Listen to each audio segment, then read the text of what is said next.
O Senhor esteja convosco. Ele está no meio de nós. Proclamação do Evangelho de Jesus Cristo, segundo Marcos. Glória a vós, Senhor. Naquele dia, ao cair da tarde, Jesus disse a seus discípulos: Vamos para a outra margem. Eles despediram a multidão e levaram Jesus consigo, assim como estava na barca. Havia ainda outras barcas com ele.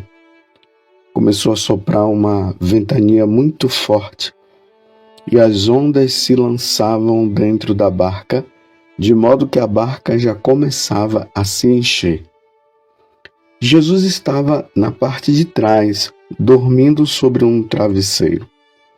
Os discípulos o acordaram e disseram: Mestre, estamos perecendo e tu não lhe importa?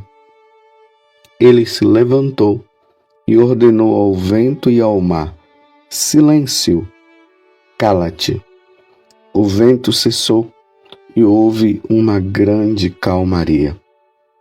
Então Jesus perguntou aos discípulos: Por que sois tão medrosos? Ainda não tendes fé? Eles sentiram um grande medo e diziam uns aos outros: Quem é este, a quem até o vento e o mar obedecem? Palavra da salvação. Glória a vós, Senhor. Meus irmãos e minhas irmãs, hoje, com muita alegria, a igreja celebra a memória de Santo Tomás de Aquino, presbítero e doutor da igreja. Santo Tomás de Aquino, ele nasceu por volta do ano de 1225 e morreu em 1274. Santo Tomás de Aquino era dominicano, da ordem de São Domingos, um grande pregador, uma ordem dedicada à pregação. Santo Tomás de Aquino é considerado um homem de uma inteligência muito grande, porque Deus o agraciou. Santo Tomás de Aquino teve a graça de ter o entendimento de Deus. Por isso ele escreveu uma grande obra teológica chamada Suma Teológica. Ele conseguiu definir a Santíssima Trindade de forma espantosa, de forma grandiosa.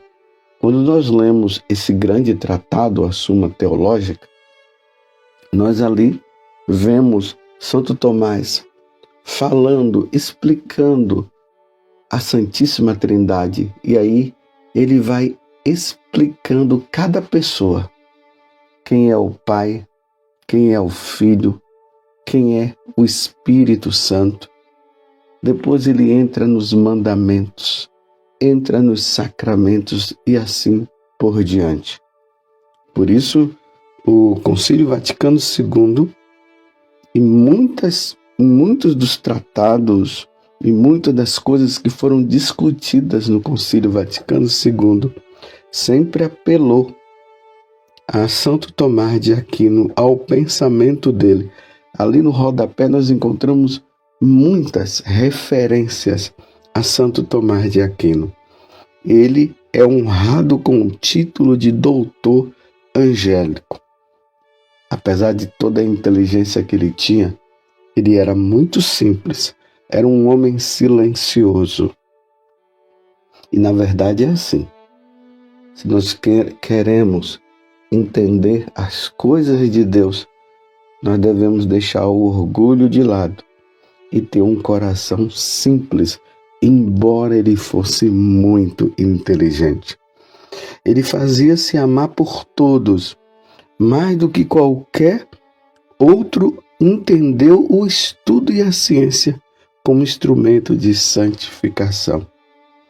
nas escolas de filosofia e teologia, Santo Tomás de Aquino, ele é a base para o entendimento filosófico e teológico, junto também com Santo Agostinho.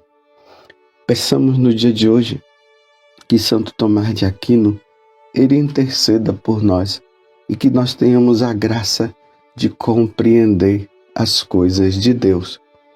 Às vezes perguntavam para ele de onde é que vinha tanta inteligência e tanta sabedoria. Ele dizia, é só você contemplar o crucificado. Ali está todo o entendimento de Deus. Ali você vai encontrar o entendimento para você se santificar e amar a Deus.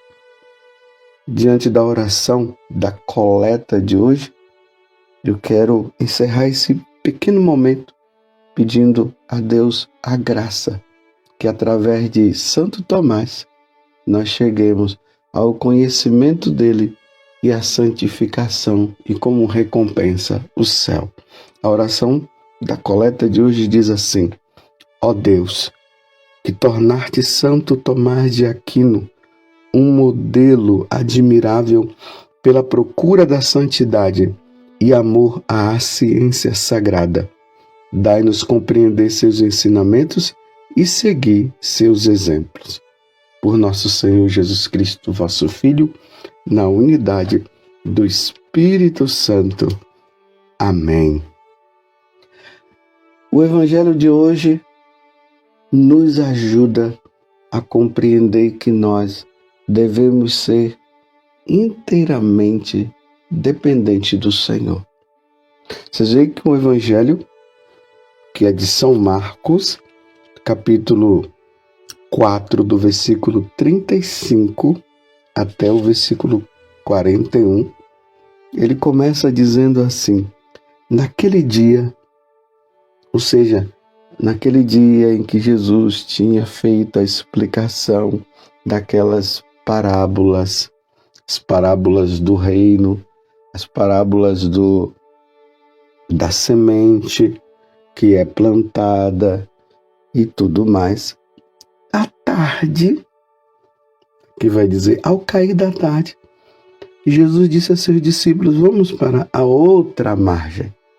Então eles entraram na barca. Lembremos que eu sempre estou falando nesses dias que São Marcos, ele vai narrando a vida de Jesus ali na região da Galileia, principalmente nessa região. Os outros também narram, claro, né? Os outros também narram. Mas ali a gente vê de forma assim bem específica os acontecimentos, os fatos de Jesus com a multidão, com os discípulos, ali na sinagoga, onde ele expulsou aquele diabo que estava no corpo daquele homem. Aí de repente ele já está ali na casa da sogra de Simão Pedro, porque a sinagoga fica do lado. E depois Jesus já está ali no mar da Galileia, pregando. Foi ali que ele chamou os apóstolos, Pedro, Tiago, João e os outros, que estavam pescando. Aí ele disse, de hoje em diante tu serás pescador de homens. Agora o fato, ele está ali, no mar mesmo. Eles entram na barca e vão ali navegando. De repente, começa a vir uma grande ventania e a água do mar já estava entrando dentro da barca. Teve uma peregrinação que eu fiz e tem um momento que nós navegamos ali no mar da Galileia para nós relembrarmos esses fatos da vida de Jesus. É um momento muito bom. Teve uma vez que quando nós fomos, começou a chover e veio aquela brisa, aquele ventinho, E ali nós na barca, né? A água ia balançando um pouco a barca. E a gente ficava assim. Foi até bom porque nos ajudou a entender esse momento. Claro, não foi na proporção do que aconteceu com Jesus e os discípulos, mas foi para um pequeno entendimento para nós. É interessante que esse Mar da Galileia, que tem vários nomes, que se diz o Lago de Jesus, o Lago dos Discípulos, aí ele fala também o Lago de Tiberíades, o Mar da Galileia. Então, ele tem uma profundidade de 43 metros.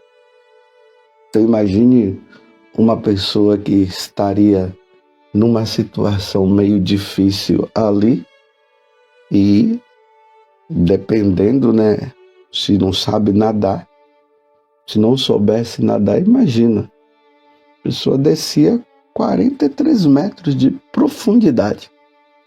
Então, é nesse lugar que vem esse vento.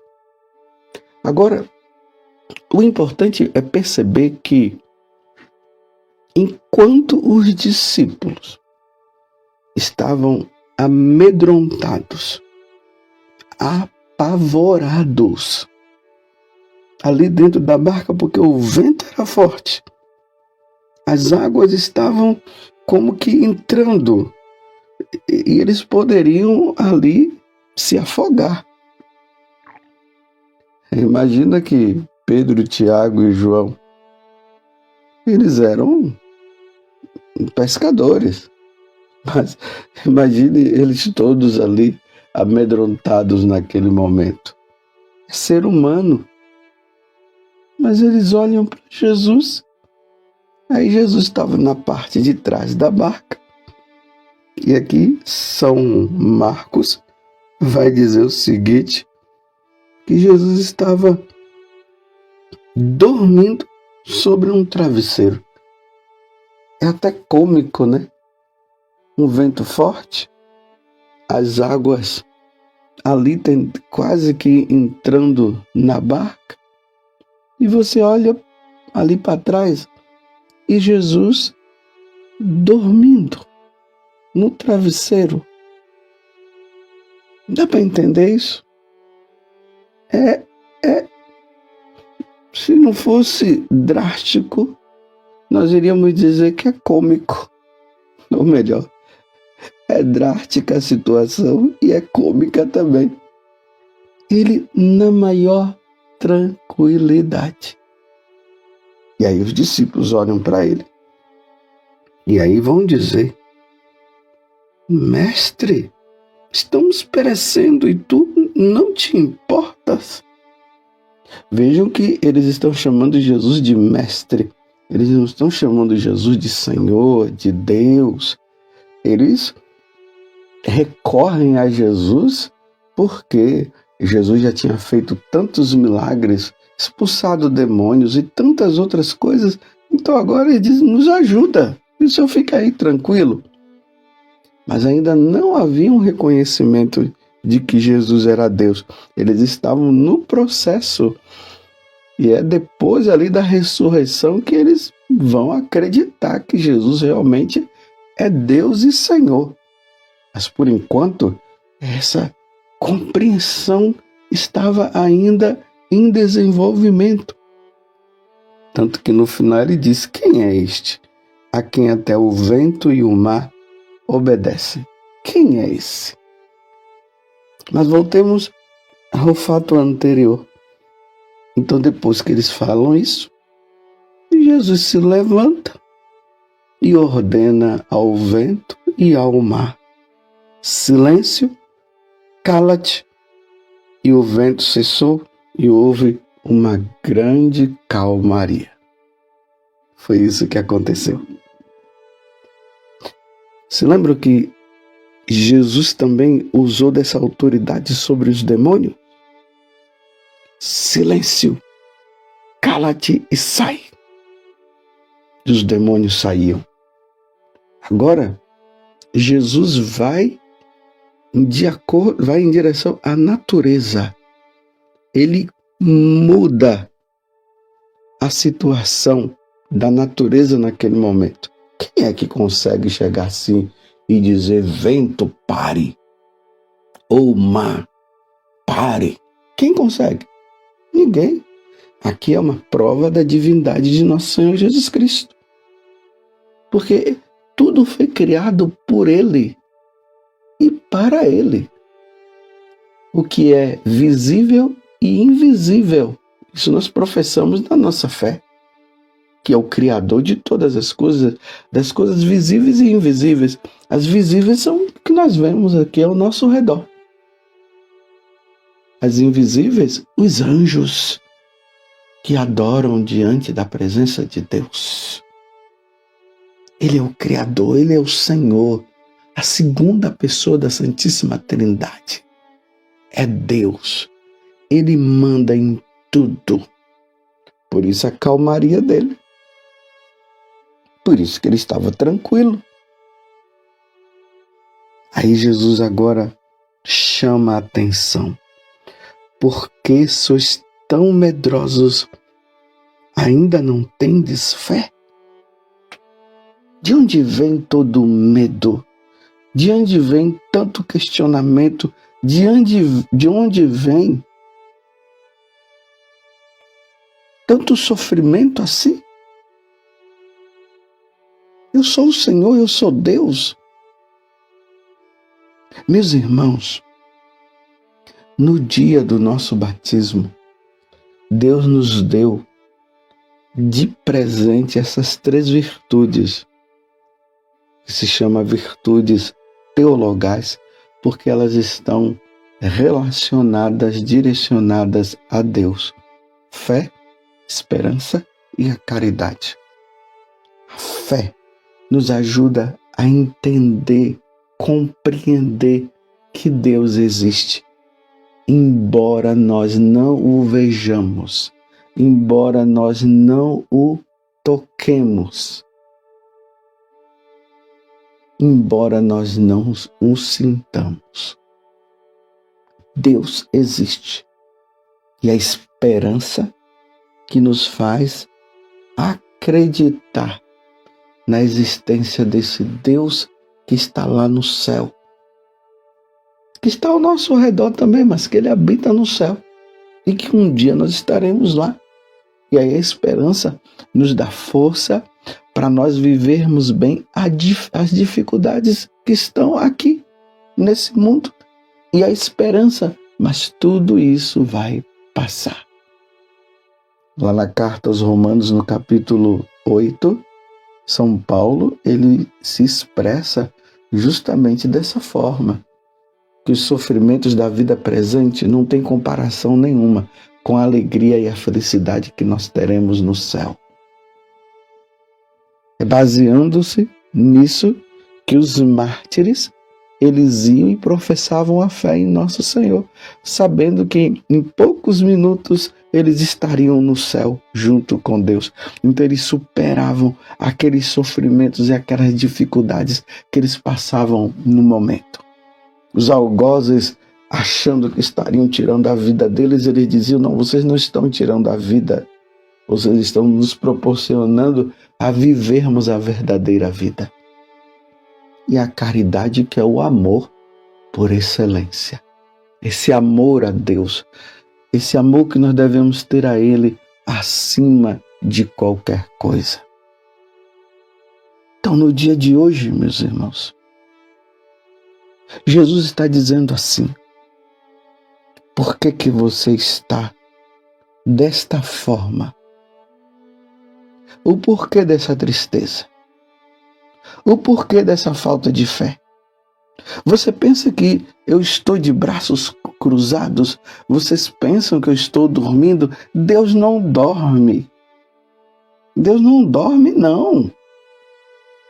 Porque o vigia de Israel não dorme, vai dizer o Salmo. Apesar das dificuldades que nós vivemos, nós não estamos sozinhos. Deus está conosco. Mas você poderia dizer assim, mas Padre José Augusto, então por que Deus não resolve esse problema? É um mistério. Até isso é uma prova que Deus está dando para ver se você o ama de verdade, para ver se você o crê nele de verdade.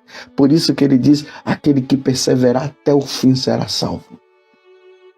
Vocês pensam que Deus está alheio a essa situação que nós estamos vivendo no Brasil hoje? E no mundo, não somente no Brasil, e no mundo, você pensa que Deus não está vendo? Ou você poderia aproveitar disso, como os ateus dizem, né? Se Deus existe, por que ele deixa nós passarmos por essa situação? Deus nos deixa passar por muitas situações para nós provarmos o nosso amor a Ele. É muito fácil dizer que nós amamos a Deus quando está tudo bem, quando todas as dificuldades são superadas. Mas acreditar em Deus na hora do sofrimento, na hora da prova, só quem tem fé.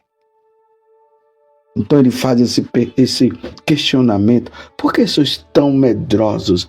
Ainda não tendes fé? Por causa desse medo, o porquê disso, nós cremos. O Senhor existe. Ele está no meio de nós, sim.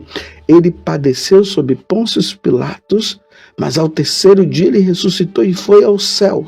Subiu aos céus e continua conosco. É preciso superar, é preciso se agarrar.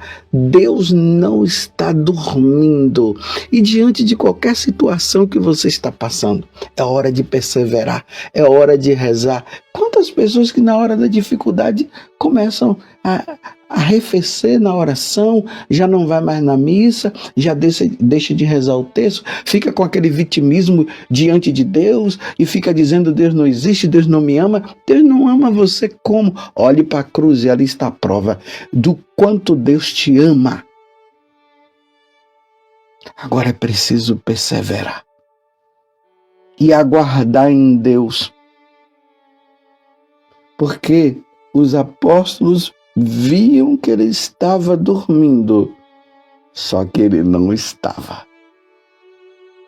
Ele não estava dormindo, porque o guarda de Israel, ele não dorme. O vigia de Israel, o vigia de todos os povos, de todos nós.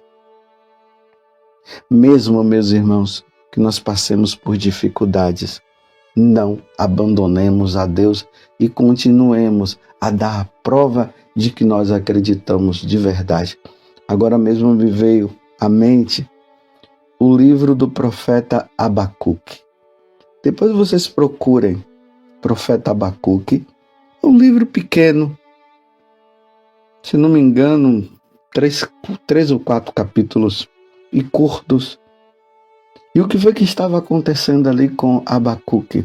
Os caldeus estavam entrando ali em Jerusalém, em Israel, matando todo mundo, levando crianças lá para Babilônia.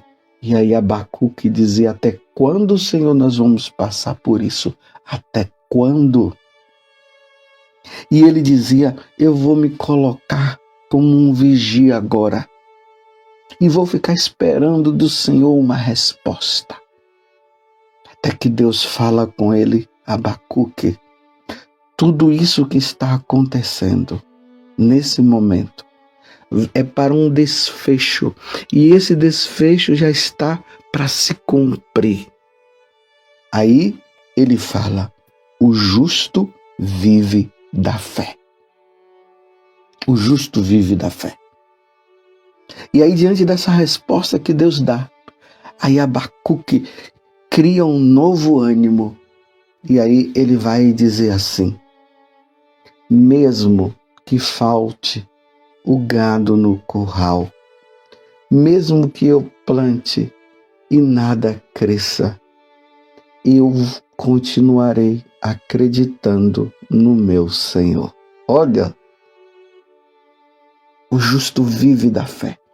Mesmo na dificuldade, nós vamos continuar crendo. Mesmo que morramos, mas nós vamos continuar crendo. Deus existe, porque nós não fomos criados para este mundo, nós fomos criados para a eternidade. Na primeira leitura hoje, na carta aos Hebreus, é ali o capítulo 11 da carta aos Hebreus.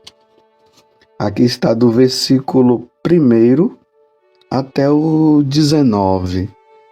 Como é uma passagem muito comprida, a igreja na liturgia foi tirando alguns versículos, mas depois você leia todo esse capítulo 11, que ali há uma exaltação à fé, mostrando o que aconteceu no Antigo Testamento, como os homens, eles passaram por dificuldade, foram até entregues aos animais, foram até mortos, mas eles em momento nenhum, eles perderam a fé. E ali tem uma frase muito bonita que ele diz assim: eram pessoas que não eram dignas deste mundo, porque eles buscavam uma pátria maior, a pátria celeste. Busquemos, meus irmãos, a pátria celeste. Hoje, no dia de Santo Tomás de Aquino, que ele fala justamente sobre isso, que nós fomos criados para Deus e para um dia nós contemplarmos a face dele na visão beatífica, porque nós estamos aqui de passagem. Peçamos a intercessão dele e peçamos a Deus a graça de morrermos, porque na hora da morte, e continuarmos na nossa vida aqui, perseverando até morrermos, mesmo que as dificuldades venham, mesmo que os ventos fortes venham, mesmo que as águas queiram nos submergir, nos jogar lá nas profundezas, vamos continuar dizendo: eu creio no meu Senhor.